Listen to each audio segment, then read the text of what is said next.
Okay, good morning everyone. I'd like to thank the organizing committee for the invitation. It's always nice to come back to Brazil, home country. And it seems you guys have actually even arranged for Danish weather such that we don't feel homesick, right? It's cloudy and rainy, but that's good. And the talk of my talk today, actually, there's two parts. The first one is rather brief. I'll simply introduce the activities we do at RAID section within Aalborg University, and then talk a bit about our vision of beyond 4G wireless systems. So the first part of the presentation is basically answering this first question: who are we? And RAID, it stands for Radio Access Technology. It's one out of 11 sections within the Electronic Systems Department at Aalborg University. Considering our colleagues at Nokia Siemens Networks, we are a total of 36 people doing radio research. And we are more than just a bunch of wild Vikings. There's actually people from all over the planet. The ones you see in green, including myself, happen to be Brazilians, but we have people from Italy, Vietnam, everywhere. So just to make things slightly more personal here, the faces, everyone looks slightly younger in the pictures than they do in reality, but it's not completely off. And we are also now searching for a secretary. The previous one just started her own company. But it's going to be hard to replace. She was extremely competent. This is a very macroscopic view of our activities within RAID. It's by no means complete, but it should give you a broad picture. So we have our short-term activities. This one, we joke internally that it's a bit like weather forecast because we have a gazillion parameters, input parameters, apply them to mathematical models, and we try to make sense what's the most sensible evolutional path for network operators. And that includes as well, not only technical aspects, but also total cost of ownership. So the financial aspects are there as well. We have midterm activities. Now we're focusing on LTE advanced standardization research. That's also very close to NSN activities within the scope of 3GPP. And we have the long-term activities, the Beyond 4G project, of which I'm part, and not surprisingly, that's the topic of the presentation, just because it's the one I'm more familiar with. And this one covers a relatively wide range, from theoretical aspects all the way down to implementation in hardware. So, the things I'll be talking about here, we're actually implementing them in a test bed. Okay. So why design a new system? We've seen this figure a few times during this workshop, and what I want to highlight here is not actually, that it's a hell lot of data. That's obvious, and it's increasing. And the thing is that the growth is exponential, and the interesting aspect about something that grows exponentially is that as we talk, it keeps on increasing. And by 2020, it will probably have gone through the roof. So that's the thing to keep in mind. And that's one thing why we believe it's important to have a Beyond 4G system. And it also happens that most of the traffic is carried indoors in typical what we call local areas. So we just keep that in mind for the time being. But it's a very high percentage of the traffic happens to take place indoor, which is, also challenging for radio waves. And we also have a quick look at what the regulators say. This is data from FCC. I don't know, the case here in Brazil, but I doubt it's radically different. And the point is, we're still good until this year, but FCC predicts by next year we'll already have a deficit in terms of spectrum. So it's becoming increasingly difficult to meet the requirements, the demand from users. So there's a simple alternative, which is simply to cap, but that's not a very clever strategy to say, okay, you can no longer access more data than you want to. So, as an outlook, it seems that there is a capacity crunch. That's a very familiar term in the literature. People somehow, I could even say to create panic, but it's not completely off. We have an issue when it comes to capacity. And more than that, providing capacity where it's actually needed. So, in a cost-effective manner and in indoor locations. So that's the issue. And one could say, okay, the straightforward solution to provide more capacity is if you have the system, why not make it more efficient? And it turns out that there was this bright guy who, said that there's a limit imposed by, nature to how efficient you can make a link. So, and it happens that the existing systems, they're already very close to this limit. So when it comes to links, there's not very much room for improvement. So that's one issue. one could say, okay, then why not simply use more resources, right? I mean, that's definitely going to happen. We'll probably have more spectrum. That's the traditional approach. But it's not very scalable and certainly not cost effective because, I mean, that's plain economics. Whenever something becomes scarce, it becomes expensive. And it's also tightly regulated. So if we have a look at this once again from FCC, it's just not very easy to find a place for additional spectrum. We'll get some more, but that's probably not sufficient to meet the traffic demands. So how do we get rid of this apocalypse, this dreadful scenario? Well, we saw this 2 dimensions. We might have some margin, but not much. There's clearly a 3rd dimension where we can play with, and that's an even more interesting. I mean, that's actually the true king of the limits. So that's an even brighter guy. This guy said, I mean, that there's only one, I mean, as far as we know, that information cannot travel faster than light. But that doesn't affect capacity, it only affects latency. So we're good. Ultimately, it means that Shannon's limit, I mean, when we go down to the system level, it no longer holds. It doesn't apply. So basically what we'll be having is we'll get a little bit more efficient, a little bit more bandwidth, and we'll have this kind of blanket coverage. I mean, cells everywhere. Very, very small cells. In fact, that's already happening. Well, we have one there, right? Like a Wi-Fi access point.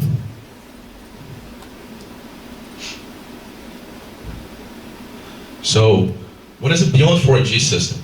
I mean, to be extremely honest, the blunt answer is, I don't know, and I don't know anyone that does. But we have some likely scenarios, and we could say, well, after 4, you have 5. That's obvious, right? But that's unlikely to occur. I mean, at least that's the way we see it. Because, I mean, of the limits imposed in terms of link efficiency, there's probably not so much to really justify a revolution in terms of a completely new physical layer. There's another scenario which is probably more likely, and it's going to happen anyway, I would say. It's the evolution of LTE advanced. In fact, I mean, we don't really refer to LTE as a 4G system. We refer as a 3.9. I mean, but marketing guys call it 4G, and that's all that matters. Engineers have no say on that. LTE advanced, though, I mean, we consider it to be a 4G system. But that's likely to keep on evolving, and both in wide area and local area. So the focus now is actually on the local area aspect. There's the one I have already referred to, is that we'll have alongside, I mean, the wide area evolution of 4G systems, but on the local area, most of the traffic would be offloaded to Wi-Fi's. And that's in fact, as I said, already happening nowadays, it's no surprise.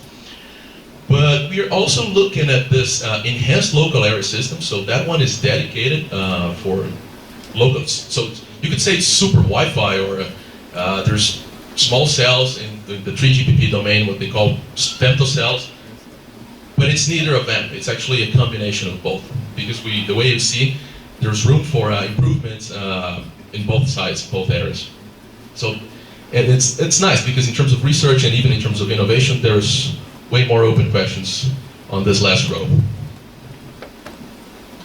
So, I mean, here's actually the premise. I mean, we have both technologies, one coming mainly from telecommunications world, another one coming from the IT world, which is Wi-Fi, and they both have pros and cons. I mean, they have been designed with different criteria in mind, but we are foreseeing is an ideal IP over radio system for local areas, leading to one word. I mean, unified vision, capturing both elements. I mean, the best elements from both domains.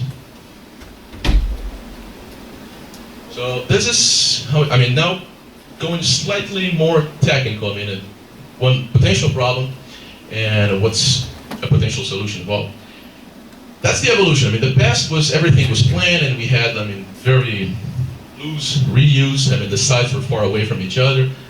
Nowadays, I mean, we still have roughly planned sites, at least that's the idea. And the systems like LTE or even 3G systems, they don't require, I mean, at least in principle, any frequency plan. So it's using frequency reuse, universal one. And now we move to a system where, I mean, there's a bit chaotic deployment, pseudo-random deployment of cells everywhere. So it's what we call a heterogeneous networks. And especially the small ones, they will be deployed by the users in a very uncoordinated fashion. It's virtually random. And because, I mean, when you have so many cells, it becomes, well, once again, not cost effective to plan the location of all of them.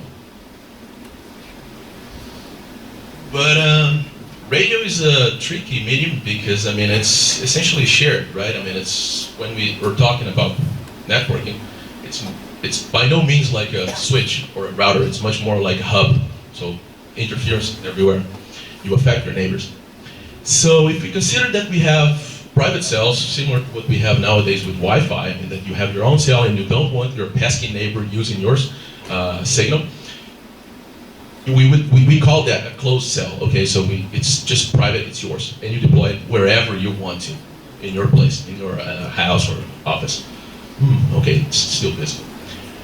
When you combine this, you end up with a situation like that in terms of interference. So most likely you're going to have very strong signal, but the strength of the signal is only half of the story. I mean, the other half, and probably even more important than the strength, is the quality of the signal.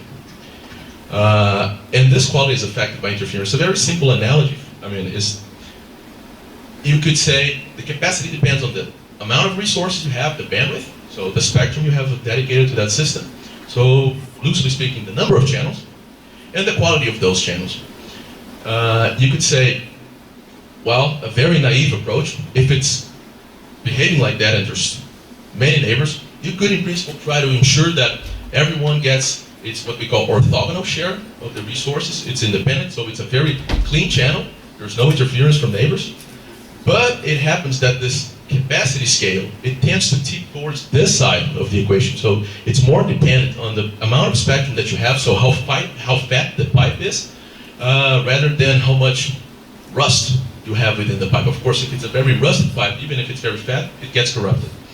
But this part of the system, is, how much bandwidth you have, is more important. So the idea is, we don't simply want to have a blind scheme that distributes resources. I mean, everyone becomes orthogonal. We want to have a sensible, wise subdivision of these resources, ensuring quality. So now you get why I had all these references to football players, besides the obvious fact that I'm also Brazilian. We have an algorithm that's one solution, I mean, to self-organize the network. And hence, I mean, but what it means, it doesn't really matter. You will forget it, but soccer is much easier to remember. And the point of soccer is that we try to come up with an algorithm that would be stable such that everything takes place locally. I mean, there's no reconfiguration storm such that I do something and that affects my neighbor, and because of that, that will affect the neighbor of the neighbor and so on. And you never know where it's going to stop, right? Because you don't know how far you are from the edge of the network. So it could propagate indefinitely. And that's really bad, because you don't control when someone else is going to switch on and off an access point. And I mean, it's also simple and fair. I mean, in a way that the behavior is predictable. I mean, you know how your opponents are going to react. Hence, I mean, the famous quote by Mané Garrincha.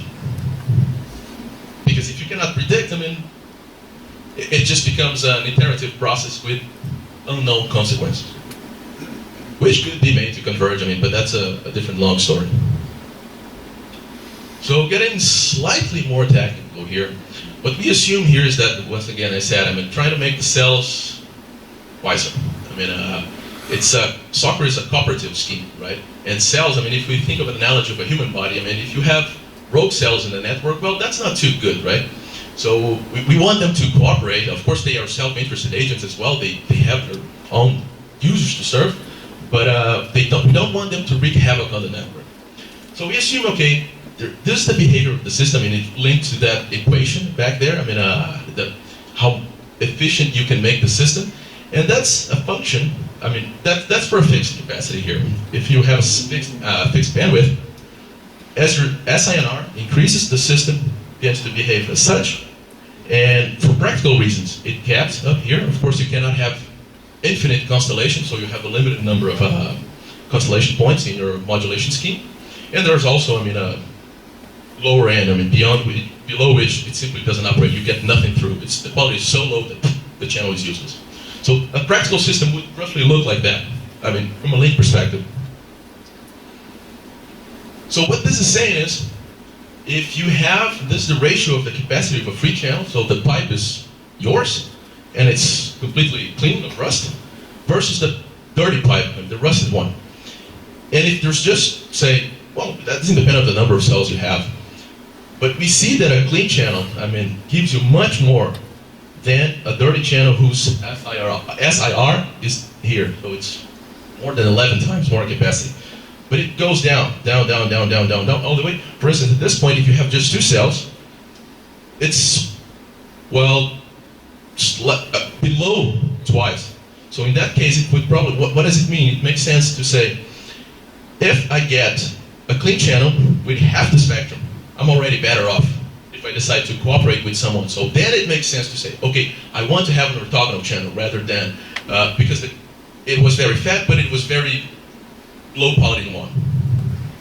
So I mean, keeping matters simple is, if we say there's just 2 channels and the option is I get either the whole thing or I get half of it, in this region, if you're working like that, you would say, okay, it makes sense, I want to be orthogonal. I want to have a clean channel will give me a very good condition. In this situation, my SIR is already good enough, so I don't need even better quality. What I need is, well, more spectrum. So you would reuse. You would try to have the whole band.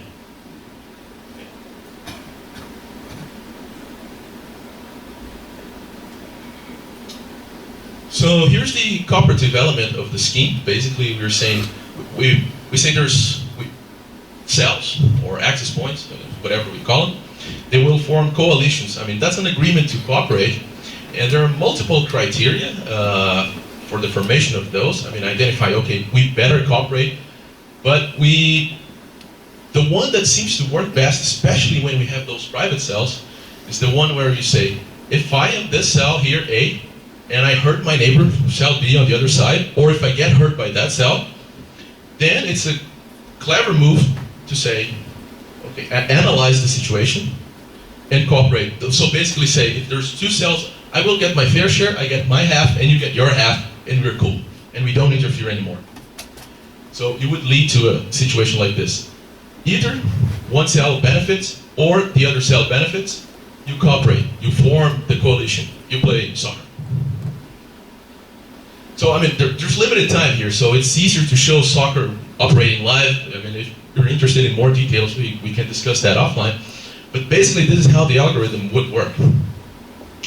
You're the first guy, you switch on your device, you're alone, so no neighbors around. What's the obvious thing you do? Well, you take everything, it's yours. There's no one around, you're not messing up with anyone. First neighbor pops up. You realize you have a strong bond, you matter to each other, you hurt each other. So each node in this case will get its fair share. No problem. Now a third guy appears. In this case here, this guy will realize it matters with respect to this one and to this one. So what is it does? Now my fair share, I mean in terminology we say we have a clique of size 3 here if we were talking about a graph. Then my fair share is 1/3 and 1/3 and 1/3. But the tricky part here is that that's where we stop. We don't further subdivide, because if you keep on subdividing, you get good quality, but the capacity per channel is just like you have a pipe that's in perfect conditions, but it's just very narrow. So now comes this green guy here, for instance. That's what I meant by everything is local. I mean, it doesn't really propagate. This guy will, as we'll see, it has a connection to this one and this one. So these 2 guys matter to this green cell. It doesn't even know that the yellow one exists. But because the conditions have already been set by these 2 guys, the green guy will say, well, that's the only thing I can do. I get my fair share, which is 1/3, which happens to be identical to this guy, but it's completely unaware. So that's the local property of the algorithm. So now comes another guy. This guy only sees this red one. So in principle, its fair share would be half, right? Okay, there's one guy, half, but it turns out that this guy is already part of what we call a coalition, and its resource allocation is fixed. So we don't want to modify that. This guy becomes a free rider. It gets a free lunch. So it gets 4 instead of 2, instead of 3. And the reason for that is that resources, as we claim them to be scarce and valuable, so we don't want to waste them. You can see that within a coalition group, a clique or a cluster, all resources, so 2, 2, 2, so that makes 6. Here, 4 and 2, so we never waste resources locally. So it proceeds. I mean, another cell, it's alone, it gets everything. Another cell, it's alone, it will get everything. It's the sensible thing to do. Then appears this guy in the middle. They don't know each other, but they are connected in a way as this guy will act as a bridge. But in this allocation, it's very simple. I mean, well, then you get 1/2. You get down here the same half as this guy got, and then I get the orthogonal half. And the system proceeds as such. Then this guy's a bit trickier. That was a design choice because this is an incompatible bridge, as we call, because this guy says, okay, this guy's using this part of the channel, this part of the channel. Which part should I get? I mean, the other half is already occupied, because. So this one is the trick. I mean, we can go into the details later if you want it, but it acts as a virtual clique tree because now the fair share of everyone is 1/3. But this was just try to minimize the number of reconfigurations down to the first tier of neighbors. So you never go beyond that. And that's how it proceeds. I mean, it's just another cell saying it's another free rider that appears. So this is one element that will make the usage of the spectrum, I mean, if it's shared, more efficient. It's same scarce resource, just being more efficiently used, not now on a cell level, but rather on a system level, right? I mean, we're trying to make the system allocation more efficient to solve this lack of spectrum and this so-called capacity crunch. So these are the main takeaways of this presentation, I would say. Most likely, I mean, the small cells in whatever form, if it's an evolution of Wi-Fi or coming from the 3G, the cellular domain, they will pave the way for the next revolution in terms of data rates and capacity and coverage as a whole. New indoor technologies with native support for this dynamic spectrum sharing seems to be a very promising technology. And then I conclude the presentation actually with the question, because it's a little bit of crystal balling, gazing what I was doing here, right? Wi-Fi, we cannot deny it's there. I mean, it's the de facto system for indoor. So that's the solution. That's what everyone is using nowadays. And I won't dwell, I mean, but Wi-Fi has its own set of limitations, technically. Commercially, it's a completely different story. And LTE system was not really designed with femtocells or small cells in mind, and especially non-licensed spectrum. So it's a bit bad to end the presentation with a question, but at the same time, it's good for the sake of research, and it probably offers us, I mean, there's potential for innovation, right? Since nobody really knows what the ultimate solution will be by 2020, it's just that there is a need for something to be done. So with that, I conclude the talk. I thank you for your attention, and if you have any questions later offline, this is my contact. Thank you very much.